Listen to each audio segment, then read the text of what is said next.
Good morning guys! It's that time of the year na naman kung saan kailangan naming palitan yung mga gulong ng kotse. So ito nakikita nyo na yan, ito yung mga winter tires ng kotse namin. So dadalhin namin siya sa 1010 tires para ipapalit. Kasi papasok na yung winter eh.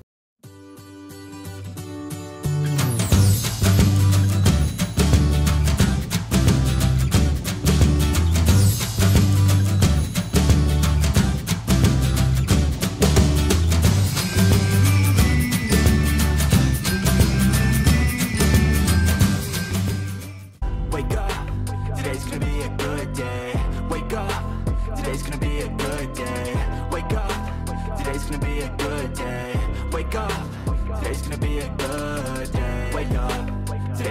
good day. Wake up. Today's gonna be a good day. Wake up. Today's gonna be a good day. Wake up. Today's gonna be a good day. Yo, set your affirmations, aspirations. I got shit to do, the aftermath of preparation. Good food, good mood, blood in circulation. One step at a time. Okay, nailagay na natin lahat ng gulong, yung winter tires ng kotse nailagay na natin. So, punta na tayo sa 1010 tires para ipapalit yung gulong ng kotse natin.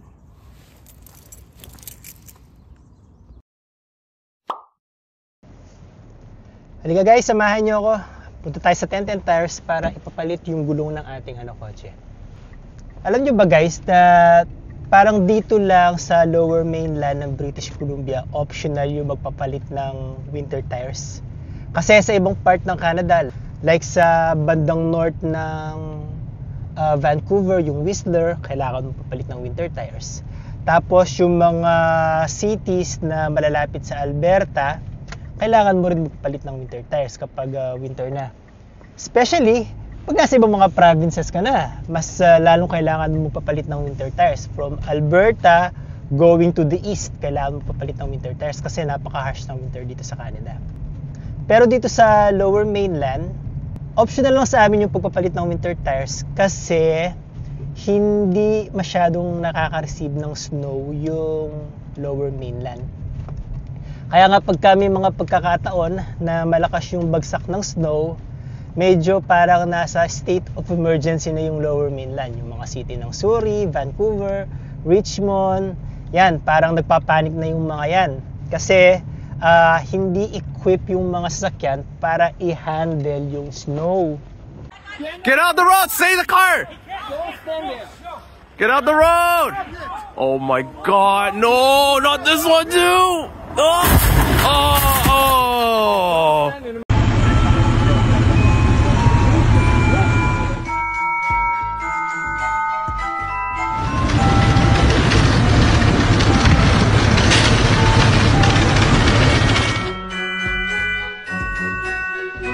Get out of the car!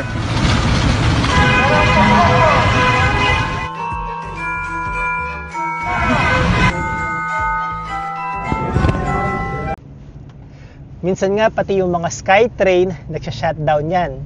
Kaya pagka malakas yung snow, like umaabot hanggang, hindi naman naaabot hanggang knee, pero lampas ankle yung level ng snow, minsan hindi na ako mapasok. Kasi mahihirapan na lang ako sa pagpasok. Yung traffic kasi, nandyan na yan eh.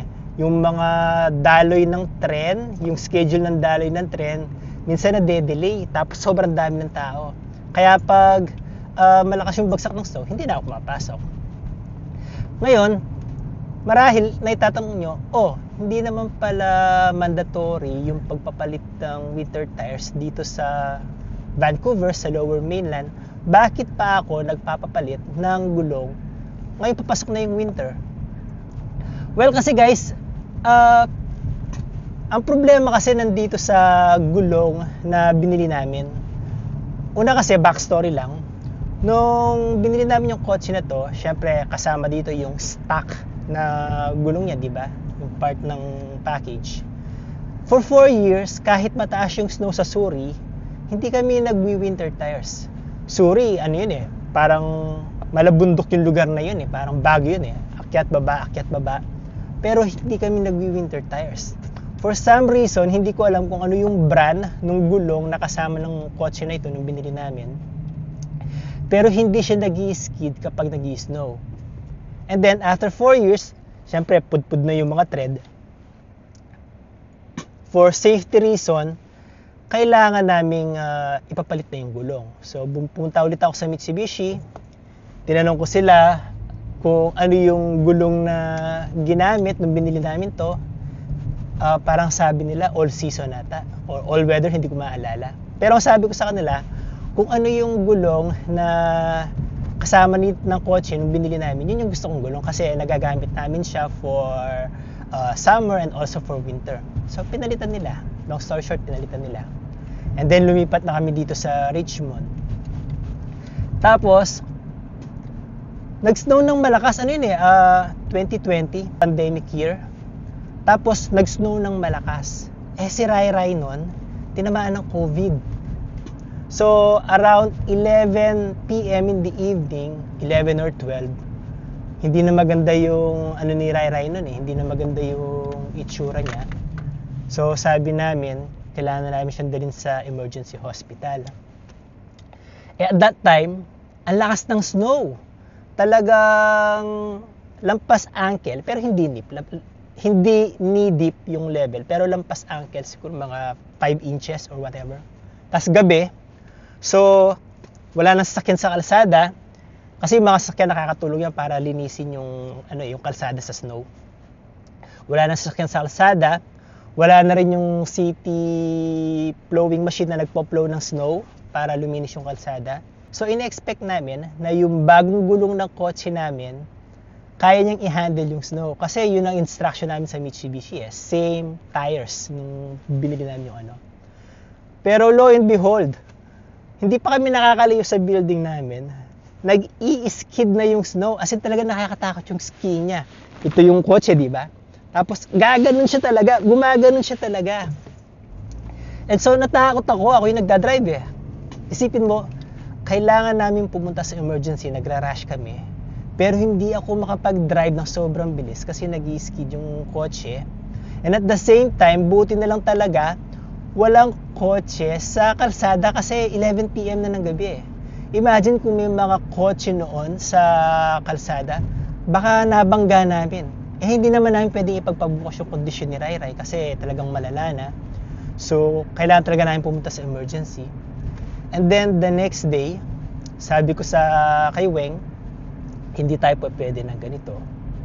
Kailangan nating humanap talaga ng winter tires. Una, nagpo-protesta pa nga siya. Solid daw namin yung kotse sa Mitsubishi kasi hindi siya katulad nung gulong na kasama nung kotse na binili namin. Parang na-scam kami. Pero tinignan ko kasi yung gulong ng kotse, meron naman siyang MS. Ang ibig sabihin kasi nung M tsaka S, pwede rin siya sa mud and snow. Pero hindi siya winter tires.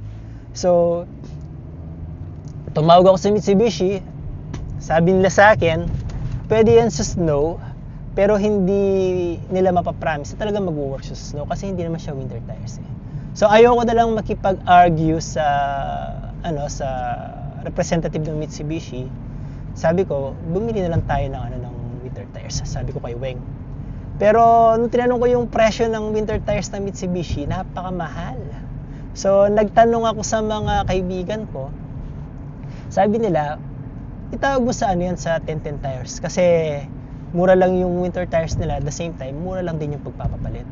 So nung tinawag ko, hindi ko na maalala kung magkano yung presyo pero yung pagpapapalit is nasa around $80 lang, so mura lang. So yun, pinapalit namin yung gulong and effective nga, hindi na siya nag-i-skid guys. So ngayon, kahit saan kami magpunta, kahit nag-i-snow, hindi kami nag-worry. Nagamit na namin yung gulong na yon, nagpunta kami ng Whistler. Kasi sa Whistler maganda pagka snow season Pwede kang mag-ski, as in parang winter town. Tapos, nagpunta rin kami sa Cypress. Nagamit rin namin yon. Maganda rin sa Cypress. Ski resort siya. So, kasi pag pupunta ka sa mga lugar na yun, kapag winter season, kailangan talaga yung winter tires. Hindi pwedeng pumunta ka ron na hindi ka naka-winter tires kasi yung medyo delikado. Baka mag-skid yung kotse mo at saka cliff yun eh. Baka mag-skid, mahulog ka pa sa cliff whatever or maka-aksidente ka. So pag pupunta ka sa mga lugar na yun, kailangan talaga naka-winter tires ka. Kung nagtataka naman kayo, bakit kanina sa intro ng video na ito, pinakita ko na dala-dala ko yung mga gulong gamit yung wagon namin, tapos isinasampa ko sa kotse. Well, sa 1010 tires kasi, merong option na iwan mo sa kanila yung gulong for the whole year hanggang sa susunod na magpapapalit ka. It's $100. So kung iiwan mo sa kanila yung summer tires mo, tapos magpapalit ka sa kanila, magbibigay ka ng $100, magbabayad ka ng $100 as parang ipapatago mo sa kanila. Tapos pagpapalit na yung season, kung magpapalit na yung season, mag-winter na ulit, pupunta ka ulit doon, kukunin mo yung winter tires mo, tapos yung summer tires itatago mo. Basta yung gano'n, another $100 na naman. So medyo magastos. And sabi ko naman kay Weng, meron naman tayong storage sa building namin sa taas. Ilagay ko na lang doon. Medyo nakakaabala nga lang kasi kailangan mong, yun nga, i-load at saka i-unload yung mga gulong pag magpapalit ka. Pero sayang din kasi binabayad eh. At saka one more thing din, pagka magsa-summer na at kailangang ibalik yung winter tires, kailangan sa kami sa Mitsubishi dealer kami mismo magpunta. Kasi yung mga gulong ng kotse na to, may mga sensor, yung rim may sensor. Kasi ang makapaglagay lang ng mga sensor na yun is yung mga taga Mitsubishi, hindi yung mga taga 1010 tires. Minarningan nga ako ng 1010 tires noon na kapag ilalagay nila yung winter tires, hindi gagana yung sensor ng gulong. So laging nakalagay dito na parang need maintenance kasi nga hindi ma-detect ng kotse yung sensor sa winter tires kasi wala namang sensor yung winter tires eh. So isa rin yun. So kapag magsasummer na, sa Mitsubishi ako nagpapapalit ng gulong kasi at the same time parang nagpapa-change oil na rin ako noon. And kapag winter na, dito sa mas malapit sa 1010 tires ako nagpapapalit ng gulong. Yung Mitsubishi kasi sa Suri eh. Kasi nga sa Suri namin nabili tong kotse, so kailangan pa akong pumunta sa other city sa Suri para lang ipapalit yung gulong.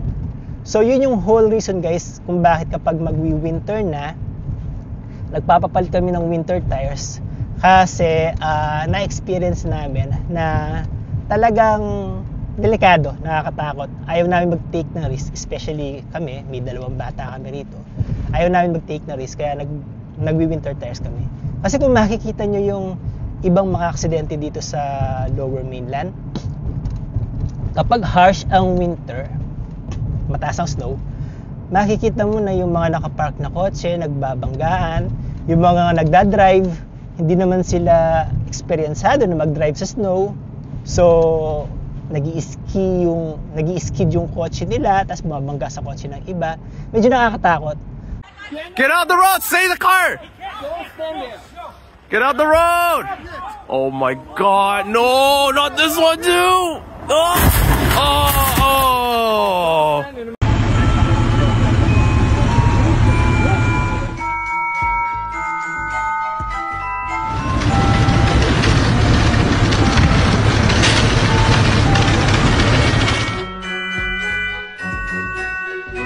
Get out of the car!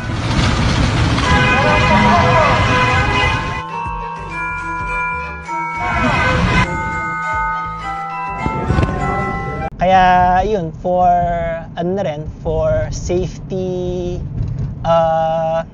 purposes na rin, para may peace of mind ka sa pagdadrive kapag winter season, magpapalit ka na ng winter tires. And ang forecast nga this year, parang medyo maaga yung snow eh. So mga around 3rd to last week of November, parang sabi nila mag-i-snow na. So it's never too early to be ready. Better be early than be sorry kapag yun nga, wala na, nandyan na yung calamity, di ba? So, mas maganda makapaghanda tayo.